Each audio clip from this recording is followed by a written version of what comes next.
poquito de la tipografía para directores de arte, o de la importancia del volante para un auto.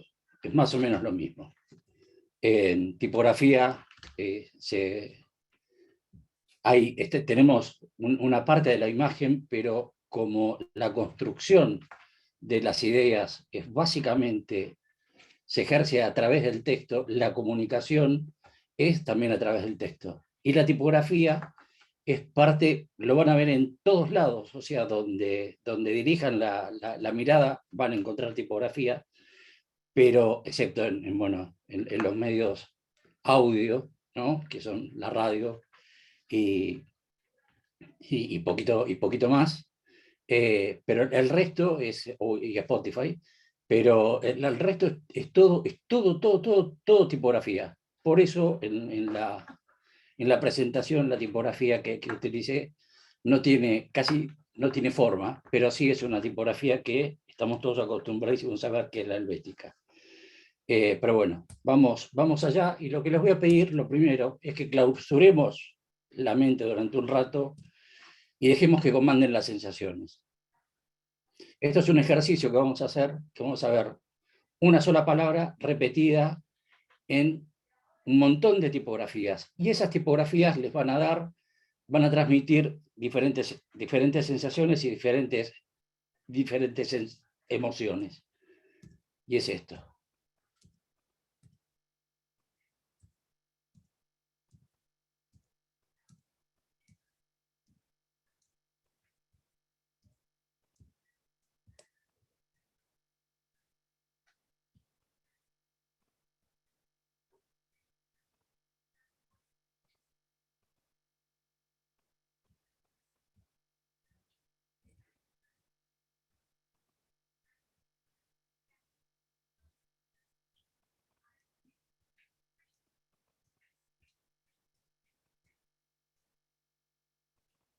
Es raro decir en una charla, ¿no?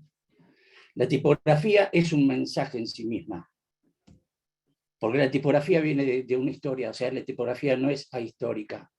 La tipografía, toda historia conlleva un relato en sí mismo. Por eso decimos todo el tiempo que la tipografía ya está semantizada. O sea, antes de leer un titular, antes de ver un tagline, antes de ver un eslogan, nosotros estamos ya, por la elección de la tipografía, ya hay una semantización, ya está cargado de unos ciertos valores.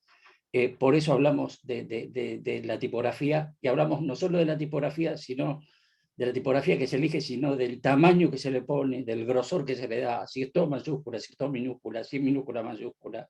Hay millones de formas y de historia de cómo poner y cómo utilizar la tipografía. Y sobre todo en la dirección de arte, que la gran ventaja que tenemos en la dirección de arte, cuando hablamos de dirección de arte, no hablo de diseño gráfico, hablo de dirección de arte, que es diseño gráfico sin corsets, porque el diseño tiene que responder a ciertos parámetros mucho más rígidos, pero tenemos la libertad de jugar con la tipografía. Y para poder jugar con la tipografía siempre conviene conocer cuál es la historia de la tipografía. Sabemos que la tipografía lo primero que nace es de un sistema, de un conjunto de formas que se hacen por convención. O sea, convenimos que la letra A va a tener una forma y la letra B va a tener otra. Y el primer alfabeto que se conoce es la escritura cuneiforme, que lo usó el hombre en cuanto se asentó, y lo usó por necesidad para saber cuánto. O sea, cuando el hombre se asentó, empezó a sembrar. Y empezó a sembrar, empezó a recolectar. Cuando empezó a recolectar, empezó a guardar los granos en galpones antiguos. Y necesitaban saber cuántos granos de cada cosa tenían. Y por eso necesitaron un alfabeto. O sea que los que inventaron la tipografía fueron contadores. O sea, es todo un tema, ¿no? Y esos contadores eran los monjes que se dedicaban, que eran los que guardaban los granos. Por eso decimos que la tipografía un poco viene de una historia y viene de un relato histórico. O sea, la tipografía fue tomando forma a partir de ciertos eventos históricos. Por ejemplo, los romanos usaban la tipografía en los capiteles. La grababan, obviamente, con gubias que tenían esta formita 100B, que era el formato que tenían para grabar, y por eso las tipografías tenían esa cosa que estaba en hueco grabado. Y por eso nosotros a las mayúsculas llamamos capitulares o capiteles. ¿Por qué? Porque venían de los capiteles. Y una de las tipografías muy utilizadas para hacer muchas cosas es el alfabeto Trajan, que Trajano fue uno de los emperadores de Roma. Y esta tipografía viene de ese momento. Después fue avanzando, ahí es donde aparece la tipografía, aparecen las minúsculas, empieza a utilizarse la mayúscula minúscula, y la tipografía que se hacía a mano, la escritura inusual, tienen que ver, si ustedes miran el arquito, la forma que tiene la puerta de esa iglesia, es bastante parecida a la redondez que tiene toda la tipografía.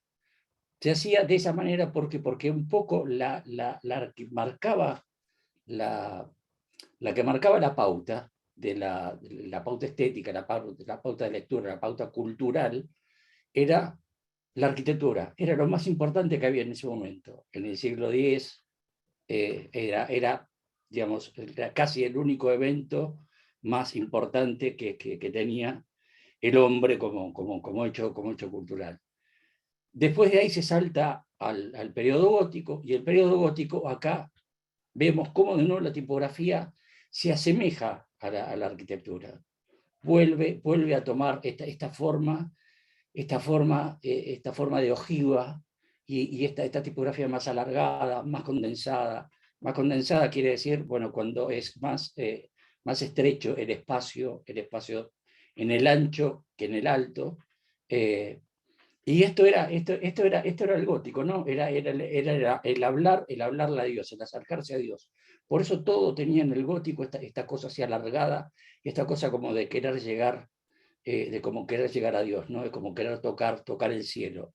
Era un poco la pauta cultural, de nuevo, ¿no? De la evolución que pasó del románico al gótico, y por eso es la tipografía en esto se acopló. Pero se acopló además porque se escribía en ese momento generalmente sobre pergamino. Y para producir el pergamino se hacía del cuero de oveja, tratado, era terriblemente costoso. Para producir las tintas eran terriblemente costosas. Y se hacía todo a mano, y todo se hacía en los monasterios. O sea, no sé si alguno de ustedes vio El nombre de la rosa, pero no, si no la vio, estaría bueno que la vieran. Además de ser muy buena película, cuenta bastante bien la vida en los monasterios y las bibliotecas en los monasterios. Van a ver que hay muchos monjes que escribían a mano, lo hacían todo a mano. Esas formitas que tienen así se hacían con pluma de ganso, y determinaba el ángulo, la forma. Pero además, esto lo que permitía era hacer escritos mucho más largos, ocupando mucho menos espacio. No era un tema caprichoso, también había un tema de economía de espacio y de economía de recursos. Estos eran los famosos libros, los iluminados, ¿no? Se usaban tintas de oro. O sea, había un proceso que era realmente maravilloso. Hay trabajos que hay de tipografía que son realmente maravillosos, y esto se hacía todo, increíblemente se hacía todo a mano, y era de una locura. O sea, era realmente maravilloso. Y también el gótico saltó a la literatura no hace muchos años.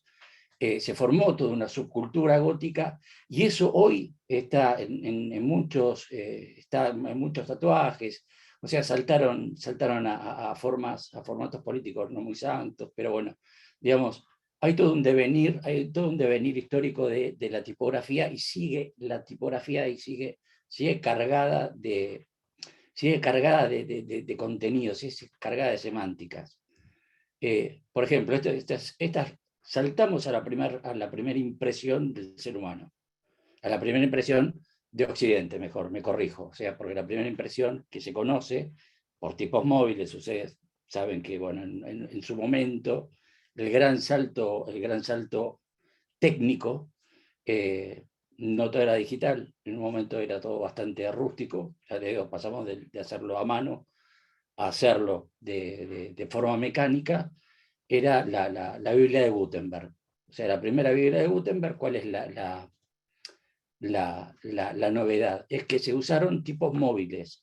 O sea, en vez de hacerlo todos a mano, se grababan tipografías, ahí aparece el concepto de tipografía, y se iban acomodando una al lado de otra para formar las palabritas. Se formaban planchas y se imprimían en algunos en pergamino al principio, para simular la vieja escritura, y acá está viniendo mi gata, que le gusta participar.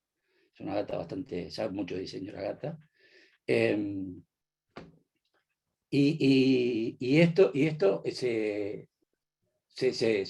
hacía en este formato, se hacían las impresiones. O sea, fue un salto tecnológico enorme, porque empezó a cortarse el tiempo de impresión se acortó muchísimo. O sea, piensen que dependían supongamos, unos 10 escribas que estaban todo el día dándole, obviamente en los tiempos de luz, dándole para escribir un libro se tardaba muchísimo tiempo. En cambio, para hacer estas planchas se bajaba el tiempo, se reducía el tiempo y el material en muchísimo. Por eso es alrededor de este año de 1454 es donde aparece Gutenberg y revoluciona un poquito todo. Y este tipo va a revolucionar tanto todo que de ahí viene la reforma, o sea, la reforma protestante, porque empieza a democratizarse el conocimiento. Acá está la gata, subiendo por mí. Empieza a democratizarse el conocimiento. Y esa es una de las razones por las cuales es tan importante el arte tipográfico.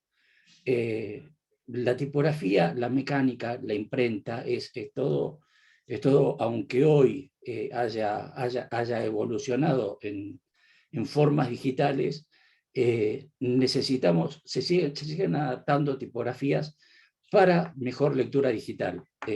Es increíble, pero bueno, todavía el arte tipográfico es un arte que sigue en evolución.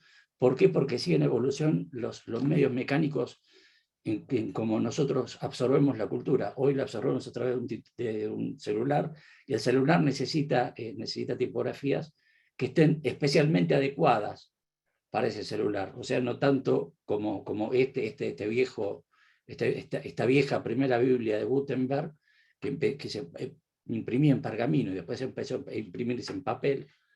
Saltamos al alfabeto Garamond, uno de los primeros alfabetos que empezaron a usarse y a democratizarse, y fueron los que realmente cambiaron la cultura, pero cambiaron la cultura del hombre. De una manera tan radical se cambió la cultura del hombre, es que hasta el día de hoy, si ustedes abren un libro, lo más probable es que esté impreso en el alfabeto Garamond. Se hicieron un montón de estudios, se hicieron estudios de legibilidad, o sea, de cómo el ojo soporta, cómo se mueve el ojo a través de la página. Y el alfabeto Garamond es uno de los más eficientes. Y es uno de los más eficientes muy locamente, ¿no? Porque se grabó en madera. Y la madera es muy difícil de grabar tipos, o sea, ustedes piensen, un cuerpo 12, el celular está más o menos en cuerpo 11, en cuerpo 10. Imaginen grabar una letra A en un cuerpo 12. Es ínfimo. Y lo que tendía era a romperse el serif, esa colita que tiene la tipografía. Y precisamente esa imperfección hace que el ojo tenga ritmo y no se canse, porque el ojo necesita tener ciertos ritmos. Y por esa razón se van a encontrar que muchos celulares, cuando cambian al modo de lectura, hay muchas opciones, o la mayoría de las opciones, que son tipografías con serif. Son serif las que tienen esta colita. Esta colita nació hacia el año 1450 y pico, 1460, por ahí. Es ahí donde aparece el alfabeto Garamond. Y este alfabeto, elegí mostrarles este alfabeto porque es un alfabeto que se va a asociar con otro salto radical en una marca. Por eso digo, estamos hablando de dirección de arte, estamos hablando también de diseño. Y esta marca es Macintosh. Macintosh es esto, es la Mac. Es la tipografía que usó Steve Jobs para sí, perdón. Bye. Bye. Bye. Y es esto, es macOS, es el operativo sistema de Mac. Es la tipografía, es la Garamond, es una de las tipografías que cambió un poco radicalmente la cultura del hombre, es la que precisamente se usó para hacer otra de las marcas que también cambiaron radicalmente la cultura de hoy en día. Y aquí vamos al uso de la tipografía. Cómo la tipografía empieza a usarse de una manera totalmente radical. Aquí pasamos, fíjense, recuerden, la tipografía como la usa la marca. Esta era la marca Apple Macintosh. El sistema operativo se llama macOS. Y esta es una de las primeras campañas que marcaron un poco que le dieron vida a Mac, a esa cosa, a Apple, que es esa marca que tenemos tan presente hoy en día. Esto es lo que se llama un RAF, que quizás algunos de ustedes lo hayan visto, pero bueno, en dirección de arte es una cosa que se usaba bastante, que es como plantear una idea. El tipo ese que está ahí, ese tipo que tiene una bombita, una lamparita en la mano, es Thomas Alva Edison, y ahí arriba está el logo y el Think Different. Y aquí está el cartel hecho. No le puso la bombita, le puso otra cosa ahí en la mano, no sé qué tenía, pero bueno, esta es la campaña. Y aquí es donde va yendo la campaña. Fíjense el tamaño que tiene la tipografía y el tamaño que tiene el logo y la importancia que tiene la imagen. Y de la posición y el lugar. Y siempre vamos posición, lugar, tipografía, tamaño, qué tipografía es, cómo se juega con la imagen y cómo genera sensaciones de nuevo la tipografía todo el tiempo. O sea, la tipografía es, para todo lo que sea visual, tenga movimiento o no, es de una importancia crucial y fundamental. Esta tipografía aquí lo vemos en mantas en edificios, o sea, fue una campaña hecha en miles de lugares diferentes. Y lo que vamos a ver ahí es un cambio que surgió, obviamente, por medios de reproducción mecánica. Era muy difícil, seguramente, hacer esas gigantografías en su momento, en colores. Entonces, ¿qué se hizo? Se subleteó y pasó a ser lo que hoy Apple es Apple. Y hoy el logo de Apple es la manzana plena, ya no de colores. La de colores es la vintage. Bueno, aquí es la campaña que la vamos a pasar. Pero bueno, saltamos de nuevo, volvemos un poco para atrás, volvemos de Apple y volvemos hacia los años 20. Los años 20 del siglo XX. Se había pasado la gripe española, o sea, la gripe española fue de 1918 a 1920 más o menos, durante la Primera Guerra Mundial, que es un poco, fue la pandemia de la que tenemos registro, fue la previa. Después de la pandemia y de la Primera Guerra, está el periodo de entreguerras que hay una gran explosión de creatividad y de formatos que vienen hasta hoy, ¿no? O sea, que afectaron mucho el diseño gráfico y afectaron muchísimo al diseño industrial. La Bauhaus fue la hija de otra escuela del constructivismo ruso, que cuando fue 1917, que fue la Revolución Rusa, pasa, muchos terminan emigrando y emigran al país más cercano que tenían, que era Alemania. O sea, Rusia y Alemania había poquito tramo, y ahí son acogidos. Y es ahí donde empieza a formarse este estilo Bauhaus. Y este estilo Bauhaus tiene también muchísimo que ver porque de ahí nacieron varios conceptos en arquitectura, en diseño industrial y en tipografía que arrastran hasta hoy. Esto era el criterio de la Bauhaus. Reducía la forma a formas básicas, o sea, círculos, cuadrados o rectángulos y triángulos. Y a colores primarios, o sea, rojo, amarillo, azul, que eran, digamos, son casi el RGB, ¿no? De formación. Que esto es muy importante. Aquí se hicieron muchos experimentos. O sea, se empezó a trabajar esta tipografía que ustedes ven. Es un experimento que hace Gerhard Bayer, que eso es un tipo, bueno, como para quien se quiera acordar el nombre, se lo acuerda. Pero es muy importante en este sentido. ¿Qué es lo que planteaba Bayer? Que nosotros, para aprender a leer, necesitamos aprender 3 alfabetos. Necesitamos aprender el alfabeto numérico, necesitamos aprender el alfabeto minúsculas y necesitamos aprender el alfabeto mayúsculas. O sea, necesitamos aprender a leer 3 formas distintas. Y él lo que hizo fue, en el alfabeto Bauhaus, resumir todo a 2 alfabetos: el alfabeto numérico y el alfabeto mayúscula minúscula. O sea, resumió todo y sintetizó todo en una sola forma de tipografías. Y esto permitió ver, o sea, fue un gran fracaso, porque se dieron cuenta que el ojo humano, para ordenar los textos, sí o sí necesita las mayúsculas. Aunque se use estéticamente, si en un titular sea más corta, pero en los textos largos se necesitan las mayúsculas minúsculas. ¿Por qué?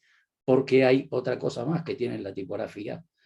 Estamos hablando de un tema, la tipografía es apasionante, pero es un tema bastante técnico. O sea, hay mucha bibliografía muy aburrida de tipografía, pero que termina estando buena porque la aplicación después es muy interesante. Pero ¿por qué tiene esta importancia estos ensayos que se hicieron con tipografías redondas, con formas muy marcadas? Es lo que marcó la estética del siglo XX y muy buena parte del siglo XXI, que es el minimalismo, este concepto de reducir a la mínima expresión la forma más común que tenemos de percibir las cosas, que es la tipografía. Casi todo, o sea, ustedes piensen, hagan un ejercicio mental de hacer un paneo por la vida por el entorno de ustedes, imaginarse una caminata por la calle sin que se vean cosas con tipografías, o sea, cosas donde haya letras, donde haya números, donde haya formas tipográficas, donde haya un mensaje, no importa cuál, no importa la forma, no importa qué, no importa nada si es bello, si es funcional, pero no importa, la tipografía nos invade y nos rodea por todos lados. Por eso es tan importante y por eso digo, es un insumo básico para hacer dirección de arte y para crear mensajes. O sea, es lo que un poco marca la diferencia entre un mensaje y otro. Por ejemplo, este ejercicio que se permitieron hacer desplegó acá está el Archetype Bayer de 1925, pero este ejercicio terminó siendo este ejercicio, la futura. La tipografía, esta tipografía futura, creada en 1928, también en Alemania, es nada más y nada menos que la misma tipografía de esta marca.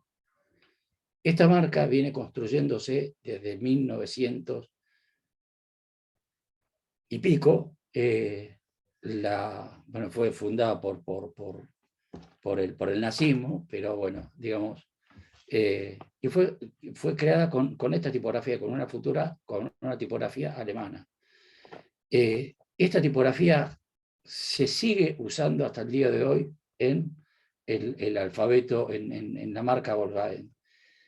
Y todas las campañas que se hicieron, desde la más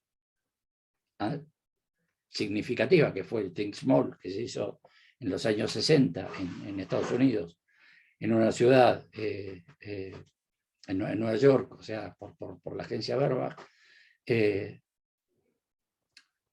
se sigue usando hasta el día de hoy, se sigue usando para pensar en el auto eléctrico, ¿no? Sigue siendo como está pensada desde un punto de vista tan estrictamente sintético y está ligado a lo que es, lo que es fantásticamente económico, o sea, tiene mucha economía de rasgo, o sea, pensar en un cuadrado, en un triángulo y en un círculo es prácticamente resumir toda la conmovisión de las imágenes cuando uno sintetiza, ¿no? Que es otra de las cosas que se hacen más en diseño que en dirección de arte, pero que el director de arte las necesita y es bueno hacerlo todo el tiempo para llevar a eso, para llevar a la dirección de arte a un estadio superior. O sea, es necesario ir un poco más allá, un poco como decía, creo que Giovanna antes, es estar esta cosa de ser una especie de nerd y una especie de fanático total, de estar observando todo el tiempo, estar mirando todo el tiempo, estar observando nuevas formas, si el punto es cuadrado, si el punto es redondo, si cómo juega ahora, si cómo juega después. O sea, esta cosa que tenemos es una especie no sé, de virus, de malformación o de locura que tenemos todos los que fuimos picados por la dirección de arte, es esta cosa de fanatismo y de no cortar nunca.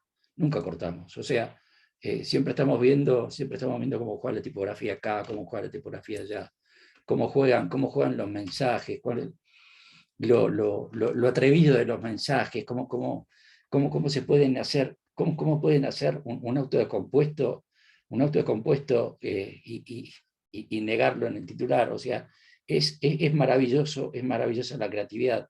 Y ya estamos hablando de creatividad y esto es crossmedia, ¿no? O sea, no estamos hablando de creatividad de solamente de pensar en un print.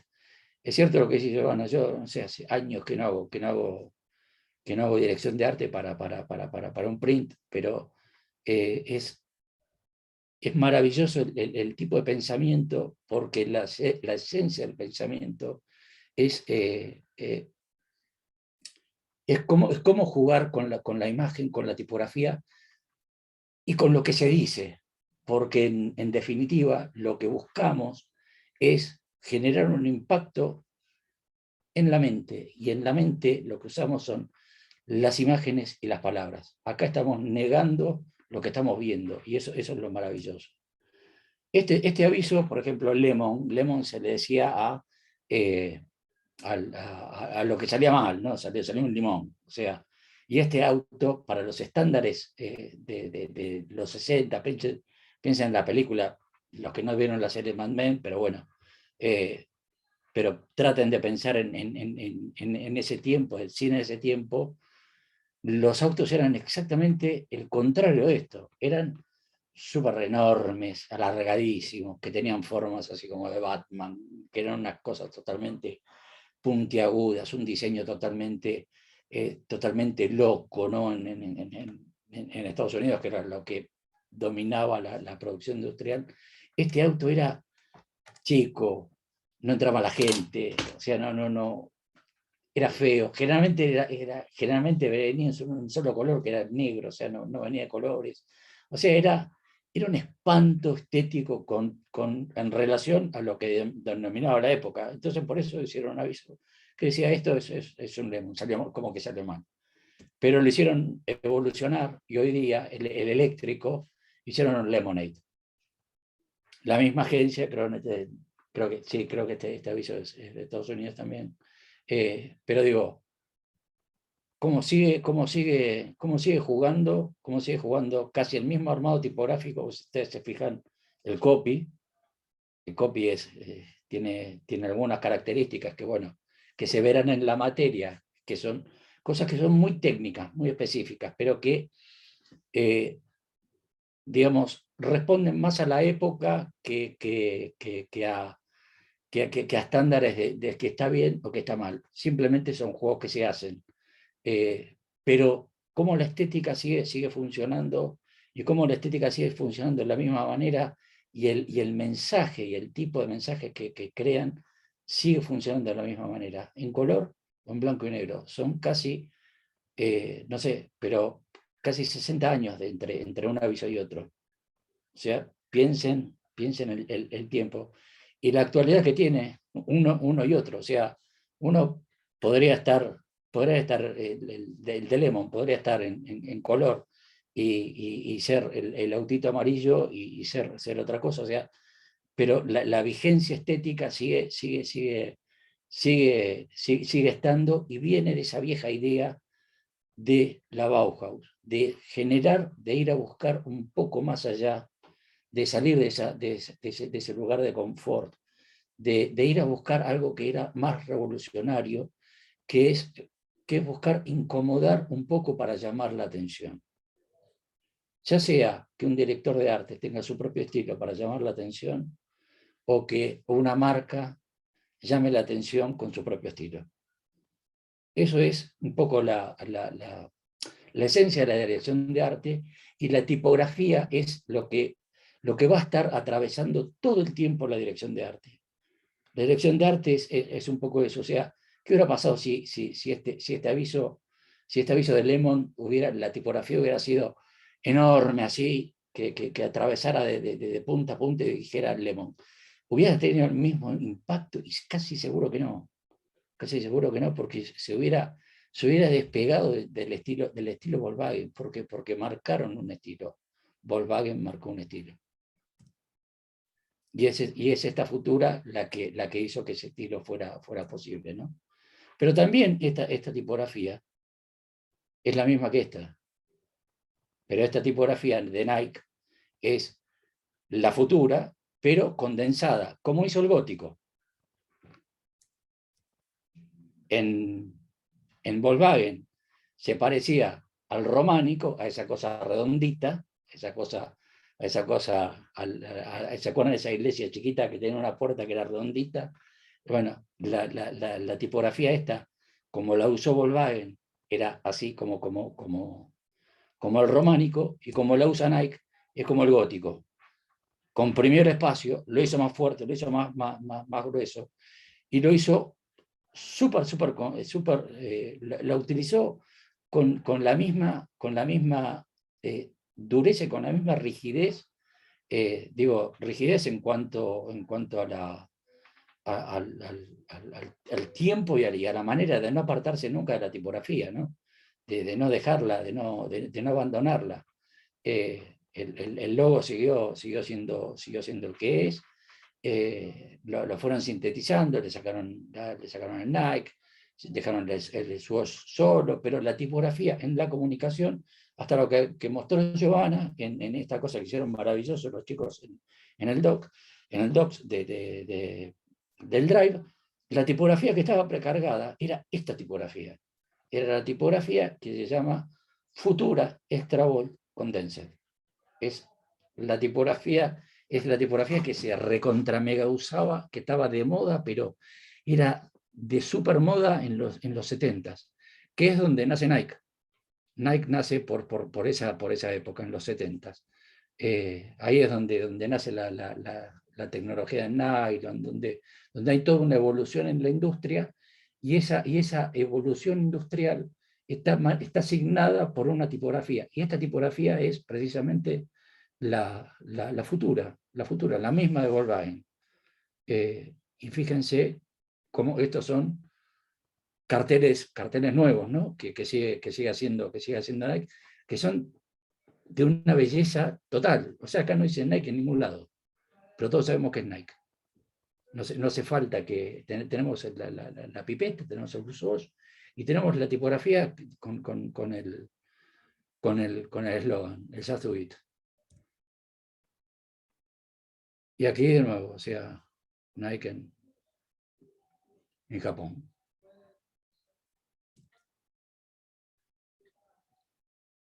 Y cómo sigue sosteniendo, o sea, cambia la imagen, cambia el background, pero la tipografía sigue siendo la misma, y eso da una solidez y da una fuerza a la comunicación, y le da una fuerza a la marca increíble, y se pueden hacer, y es inagotable. O sea, lo que mostró Giovanna hoy con esto del Docs demuestra que es la elección tipográfica es inagotable.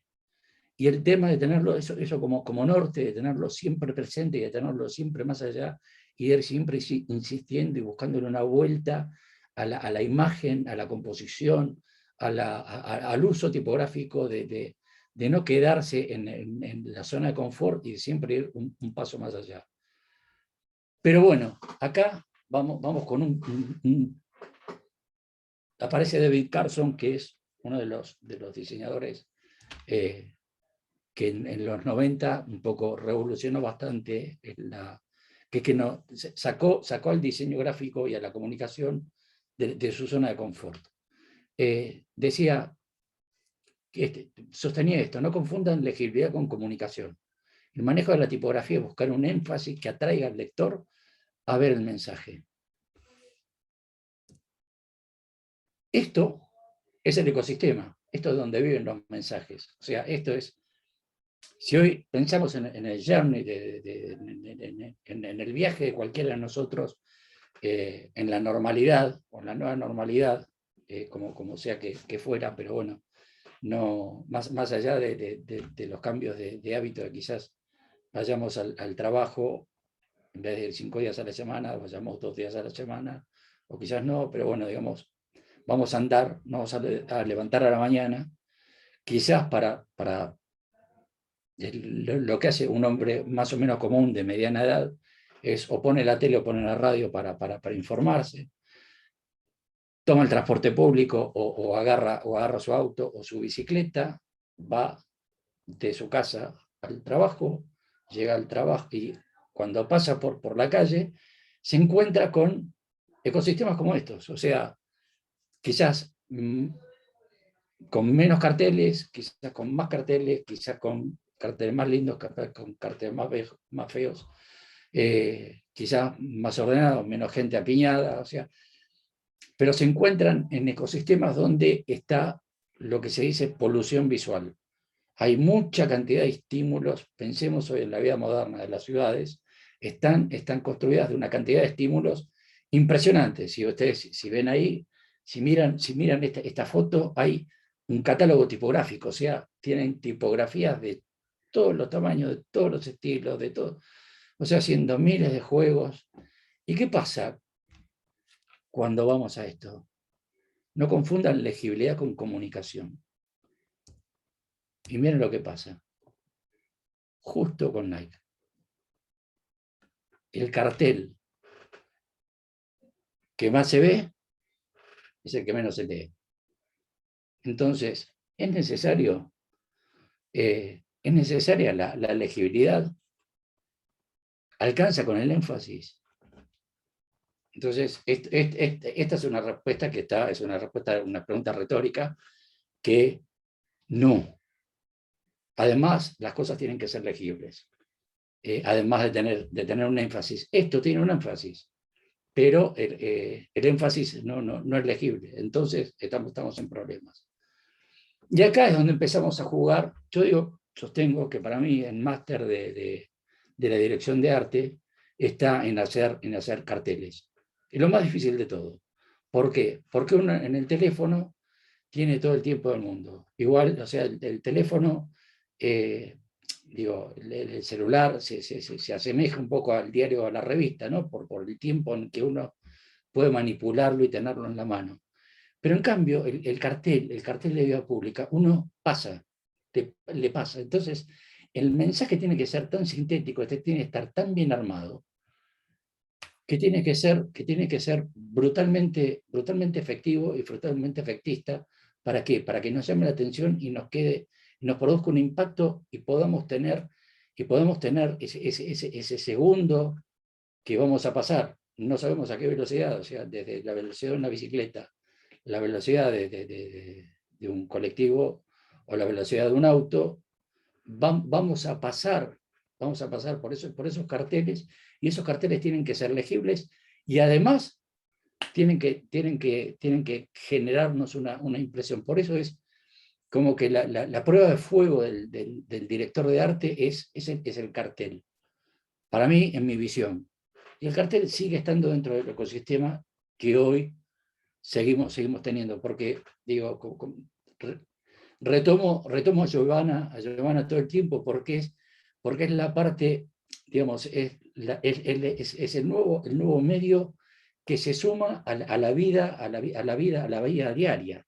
O sea, no preguntó en lo digital si quería o no queríamos. Llegó y está, y es un medio más, y tiene un lenguaje propio, y tiene recursos propios, y tiene posibilidades propias, y es fantástico porque este es un medio que está en plena evolución, con artefactos, con funcionalidades nuevas, con desafíos nuevos, pero el tema de la tipografía sigue estando. Y ustedes hoy, hasta para hacer un history en Instagram, pueden escoger tipografías. Y no es lo mismo poner una tipografía redondita que una condensadita que tiene colorcito. O sea, el mensaje que dan es otro. O sea, la sensación que generan sobre la fotito, si hubiera tenido el fosforito ese, fantástico. Si hubiera tenido un buen copy, algo que lo bajara a tierra, si Sabora usaba ese fosforito para hacer el history, ese era un golazo, o sea, pero no con el input y con la cabeza que utilizó Sabora para hacer la gráfica, que fue horrendo. O sea, pero bueno, digo, la tipografía, cómo se usa y cómo tiene esta cosa de poder transmitir y jugar y hacer juegos mentales todo el tiempo. Fíjense en este cartel. Es el típico cartel, digamos, la history de Sabora. Poneme al Big Mac grande, poneme la papa frita grande, poneme el logo grande, poneme Nexestic, próxima salida. Perfecto. O sea, ponémelo rojo, ponémelo amarillo, ponerle el doble arco.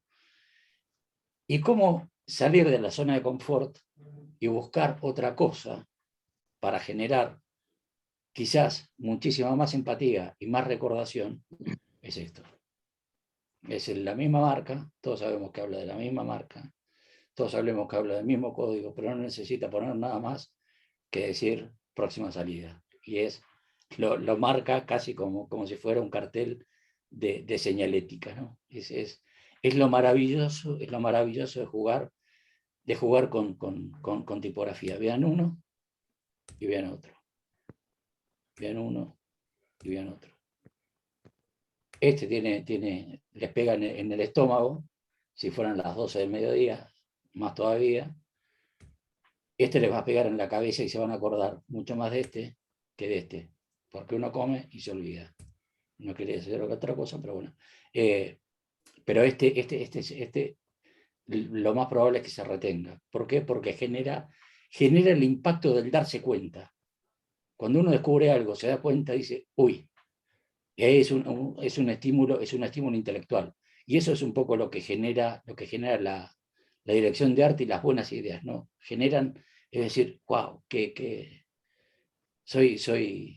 lo vi, o sea, soy inteligente, no soy un tonto. Otra forma de utilizar tipografía es como cuando se generan mensajes que más allá de la dirección de arte, que no es una dirección de arte que sea precisamente de las que más me gusta, pues está recontra mega cargada de cosas, pero el uso de la tipografía y el uso del mensaje es tan fuerte, es tan bien hecho, es tan potente, que genera una emotividad muy fuerte. Y se puede generar emotividad sin imágenes. Y sí, se puede generar emotividad sin imágenes. Porque estamos jugando con cosas que hablan de la sensibilidad y el estímulo intelectual va mucho con el estímulo de las palabras. O sea, nuestra vida está construida a través de las palabras. Nuestras imágenes, o sea, para construir. Uno de los hechos como director de arte que siempre ejercí es para generar ideas, ideas que terminaban siendo quizás visuales, que no tenían nada más que el loguito y un pequeño tag, o sea, de la marca. Siempre necesité de hablar y no parar de hablar. O sea, uno construye sus mundos a través de las palabras. Más allá de que se haga un dibujito a mano alzada, pero uno construye el mundo a través de las palabras y lo deconstruye a través de las palabras. Y una de las ideas les puede transmitir como esta idea que tiene una potencia feroz, más allá de lo fea que es la gráfica, vamos a decir todo, porque podría no tener todas esas cositas que tiene ahí, pero la idea es tan fuerte lo que transmite, que no necesita de nada. O sea, es esta cosa de la ausencia de color, la ausencia de todo, y solamente con tipografía, una tipografía que está bien elegida, que es visible, que es fuerte, pero el desorden nos habla de estado de crisis. Y eso es maravilloso. Y acá venimos con productos que son como Spotify, que son del mundo digital, o sea, son plenamente digitales. Y plenamente digitales, y no solo digitales, sino que además son solamente de estímulo auditivo. Aunque bueno, un poco por la plataforma, como se usa la gráfica de Spotify, tiene mucho visual, tiene un diseño muy lindo, pero digamos, las campañas que hacen, las hacen generalmente en vías públicas. Por eso digo, o sea, es como, está bien, casi seguramente no hay que dar por muerto a nadie, pero bueno, quizás el print, el anuncio, el viejo anuncio del periódico o el viejo anuncio de revista se haya perdido, pero la gráfica sigue viviendo en la vía pública, fundamentalmente, ¿no? Y fíjense lo que es cuando se usan cosas de luz, y estas cosas son brutales, ¿no? Porque además transforman el ambiente, o sea, están haciendo, no solo están, la dirección de arte genera un mensaje, sino que hace arquitectura también, porque ilumina, o sea, tiene el poder de iluminar y de transformar toda la arquitectura del lugar. Y eso es también maravilloso, o sea, está muy bien usado, y acá la estrategia de cómo se usa el medio está muy bien hecho. Pero no hay una sola manera de usar tipografías y de hacer tipografías que son solo de lo que se llama de palo seco, que hoy son las más comunes. En su momento, cuando aparecieron las tipografías que no tenían serif hacia principios, o sea, hacia fines del siglo XIX, le llamaron grotescas. O sea, hay una tipografía que se llama Accidents Grotesque de Bertolt, que cuando ustedes encuentran así esas cosas que son Bertolt, son las fundiciones, o sea, donde hacían donde diseñaban la tipografía, los dibujaban, que cada uno tenía su estilo, le daba una curvatura diferente para cambiar la legibilidad, o sea, cosas que son recontra mega técnicas que se dan cuenta solamente los diseñadores gráficos, ¿no? O sea, ya son cosas que se le escapa al director de arte. Pero, por ejemplo, esta Avis, que es una empresa que se alquila autos, su gran campaña, es una de las grandes campañas que a través del tiempo era que decía que o sea, como ellos eran los números 2, eran los segundos en más grandes, o sea, laburaban más fuerte. Y acá lo maravilloso del uso de la tipografía de esta campaña es... Ahí se me trabó. Maldito. Ahí está, ahí apareció. Es esto. Es el tamaño del copy. El tamaño del copy, y que casi no en ningún lado aparece la marca. O sea, está metida dentro del texto. Y es que son tan buenos los copies que vale la pena ponerlos del tamaño que los ponían. O sea, son copies que son terriblemente graciosos, o sea, son copies que son realmente muy buenos, están muy bien escritos con mucha ironía, y juegan a ese lugar incómodo que a veces tienen o adoptan las marcas como estrategia de jugar en lugares en los que las marcas generalmente no se ponen. O sea, las marcas tienden a ponerse en Sabora, a poner el estilo de Sabora, y no jugarse a lo que hizo Nike con el Drive, de hacer que la gente juegue con el Drive como se le da la gana. Y acá viene mi gata de nuevo, porque hay un pescado. ¿Cómo se usa la tipografía? ¿Cómo se sigue usando la tipografía? Y bueno, se sigue usando de esta manera. Estos son unos carteles para las Naciones Unidas sobre el tema de las mujeres, ¿no? Y lo que hace es usar la tipografía de Google, del buscador, nada más que eso. O sea, se limita a eso, a reproducir el formato y la tipografía de Google. Y cómo también la tipografía puede estar decir y jugar de una manera totalmente decorativa casi, pero que queda terriblemente bien y que hace lo suyo para esta marca, y cómo también puede ser casi la misma tipografía de jugar de una manera totalmente contraria, con un mensaje totalmente contrario. Esa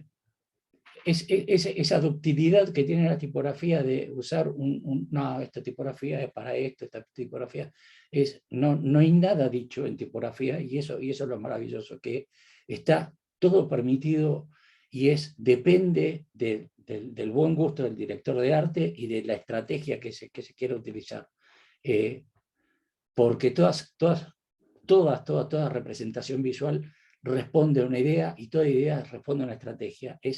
Son cosas que están metidas, y la tipografía es como una terminal de ese pensamiento que toma forma, ¿no?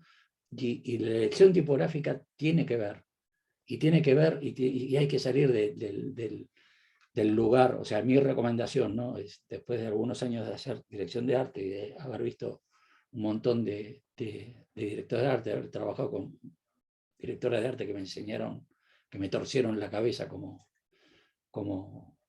la chica del Exorcista, de tratar de pensar la tipografía como parte fundamental, y como parte fundamental para construir el mensaje, porque es más allá es la conjunción de tratar de ver el todo y de tratar de integrarlo al todo eso. Lo importante y lo maravilloso de la tipografía, que si bien es un tema muy técnico, y capaz en muchos sentidos es muy arenoso, por decirlo, como masticar arena, ¿no?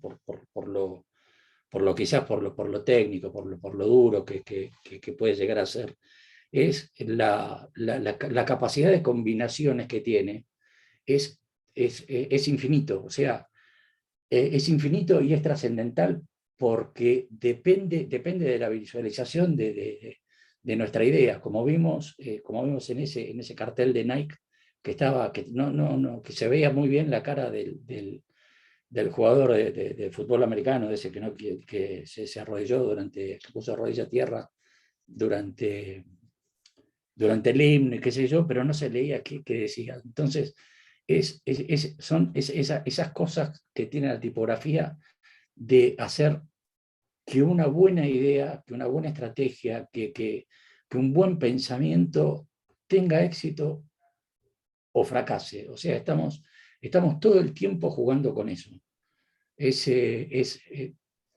Y llevar las cosas un poco al límite también está bueno, aunque a veces se fracase. Oski, perdón, Sí, Jorge. sí. Nada, te voy redondeando un poco porque tenemos la otra clase. Yo sé que vos te Mira. apasionás con esto y no y podés seguir Sí, toda la noche sigo. dándole. Ya estamos Pero acá terminando, por suerte. porque Ya tengo estamos algunas terminando. preguntas Dale. para hacerte. Bueno, dale. Bueno, acá, por ejemplo, nos preguntan si tenemos que elegir la tipografía según la personalidad de la marca o según el objetivo de la pieza que se esté haciendo en ese momento. Ahí tenemos, si la marca está en formación, por ejemplo, acá, Vic,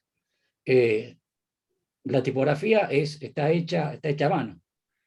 Eso está agarrada con la personalidad de la marca, y a la vez está hecha en función del mensaje.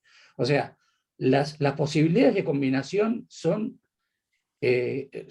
la paleta, por suerte, es bastante. No hay un estándar, esa elección nuestra, y por eso requiere de pensamiento, y requiere de estar todo el tiempo ensayando, probando, viendo, y no hay un camino trazado que digas, no, mira, es la personalidad de la marca. A ver, si vas a manejar Volkswagen, y yo te diría que la tipografía que vas a usar es Futura. No pienses otra tipografía. Ahora, si vas a usar otra marca, si vas a tener que hacer cosas para otra marca, Y ahí tenés más juego. Ahí generalmente haces las campañas, generás una campaña, le pones la tipografía y le das una personalidad a la campaña con la tipografía. ¿Se entiende? Es un poquito... tenés diferentes tipos de aplicaciones con la tipografía. O sea, por eso exige la profundización en la tipografía, en el uso de la tipografía. Necesita mucha ejercitación. ¿Por qué? Porque es pura ejercitación. Hay mucho de teórico, pero también hay mucho de ejercicio, ¿no? O sea, no alcanza, con el ejercicio solo no alcanza, y con el teórico solo tampoco. O sea, es la combinación de las dos cosas todo el tiempo. No sé si respondí la pregunta. Supongo que sí. Y te hago otra pregunta. ¿Qué diferencia hace en la carrera de un director de arte, sobre todo un director de arte joven, alguien que empieza, el hecho de comprender la tipografía versus tenerlo como un insumo secundario? O sea, Y va a ser, por ejemplo, va a ser un tipo que puede hacer estas cosas con la tipografía. Uh-huh. De generar mensajes que sean mucho más memorables. O sea, tener la tipografía como un insumo más, lleva cosas que son realmente terribles. O sea, podría perder de hacerse una cosa así, que es casi consumo cultural, o cosas de este estilo, o puede llegar a terminar haciendo esto. O sea, que es una abominación de un mensaje. O sea,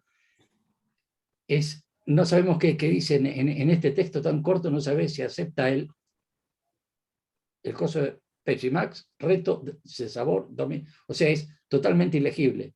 El conocimiento de la tipografía es el conocimiento es David Rato decía que hacer un titular era como hablar, es como hacer una locución. Uno ordenaba el texto en función del tono de voz que quería darle. Y el manejo de tipografía es eso, o sea, es saber cuándo hay que gritar, saber que cuando hablar moderadamente y saber que cuando hay que hablar bajito.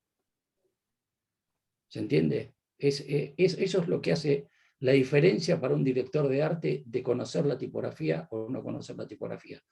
Va a correr con ventaja sobre el que tiene la tipografía como un insumo más, como un insumo secundario.